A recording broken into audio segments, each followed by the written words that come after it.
1865. The Civil War leaves cities on the eastern seaboard stripped of resources. The country's booming population needs food. In Texas, over 6 million cattle roam wild. Worth $4 a head here, but back east, they're worth 40. By 1868, the railroad spreads from the east, crossing Kansas, but it hasn't reached Texas. There's still 1,000 miles of Wild West between the herds and the railroad. For that kind of cattle drive, America needs a new kind of hero.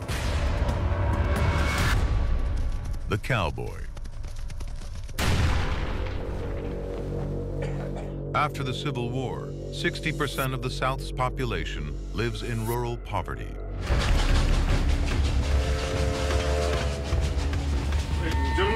In search of work, a new kind of adventurer heads west to cattle towns like Abilene, Wichita, and Dodge City. One farmhand heading to Texas is Teddy Blue Abbott. 23-year-old Teddy Blue is the son of a Nebraska homesteader. My father wanted to tie me down and make a farmer out of me. Never. I ran away from home to become a cowboy. The cowboy mentality, it's a spirit of individualism. I have a communion with the land, with my horse. It symbolizes a resistance to authority. Teddy Blue is one of 35,000 cowboys who will drive cattle to the railroad in Kansas.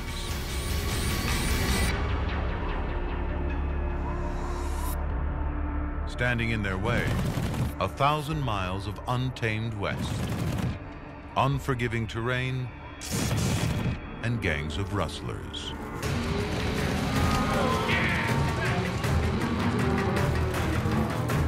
For only $1 a day, cowboys must be skilled horsemen and cattle wranglers.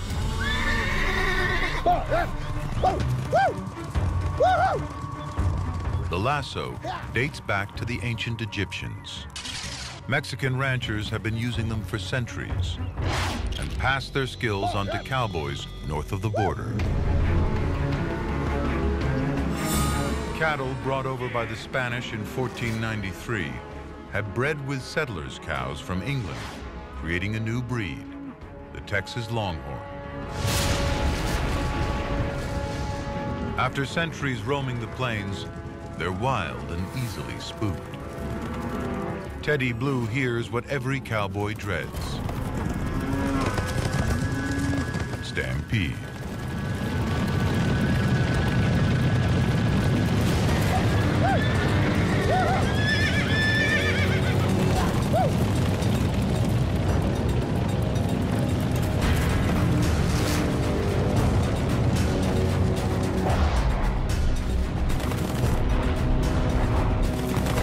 Over 4 cattle drives, Teddy Blue buries 3 pals. A tough job for tough men.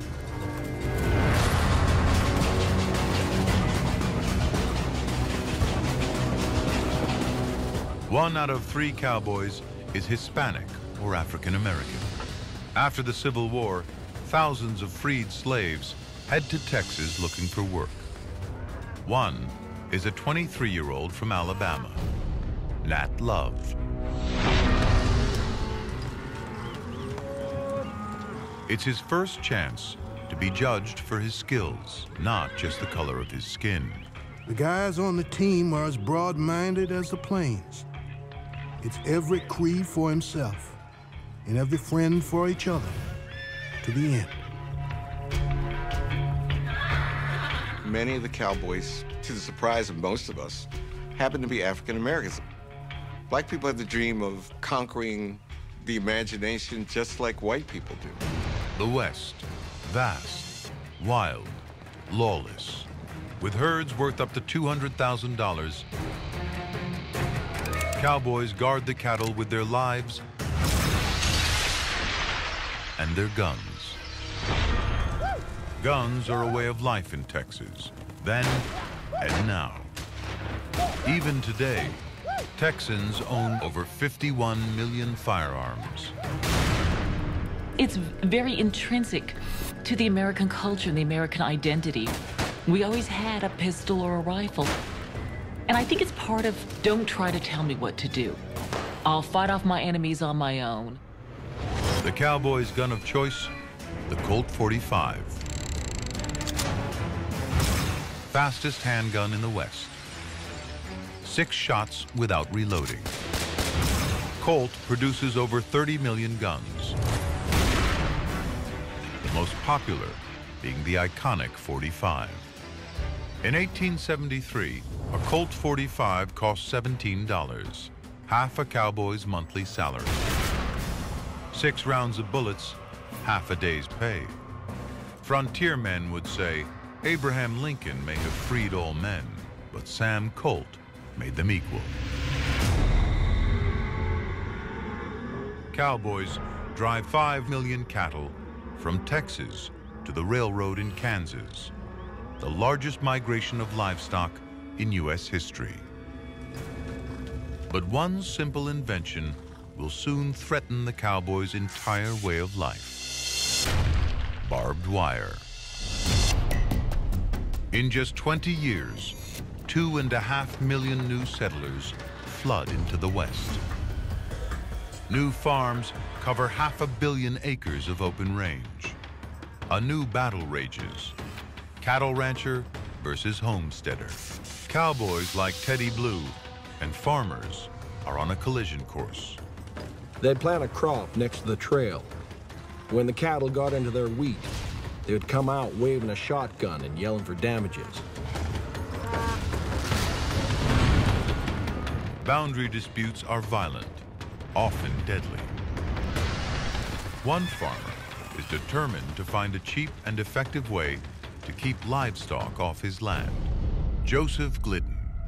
When we think about innovation in America, we often think about the big, audacious projects like the Apollo project, but there's another strain to American innovation, and that's the local inventor, an individual genius with some passion in the middle of the night coming up with that big transformative idea. In the fall of 1873, Glidden has a breakthrough. Using a coffee grinder, he crudely fashions some steel barbs. His problem? How to secure them. Glidden's solution: bind the barbs between 2 lengths of wire. His design cuts the price of fencing by 70%. Within 10 years, Glidden sells enough to go around the world 25 times, carving the plains into countless ranches and farms, and blocking the cattle trails. The open range is closed forever. This single invention made possible the settling of the West much sooner and more efficiently than would have occurred otherwise. Teddy Blue rides one of the last cattle drives to the railroad. The heyday of the cowboy on the open range lasts only 20 years. But settling the Great Plains will mark the end of one way of life